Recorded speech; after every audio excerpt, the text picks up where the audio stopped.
Which linear model assumes that the input features are linearly related to the output class labels?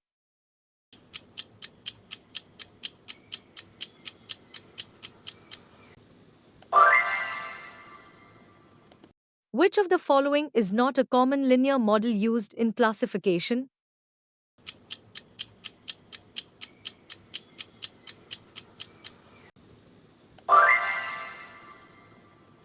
What is the main limitation of linear models in classification tasks?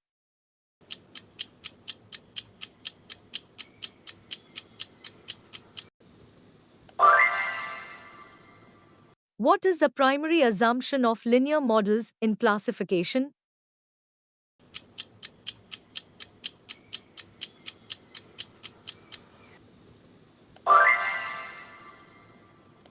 Which type of linear model aims to find the optimal hyperplane that best separates data points of different classes?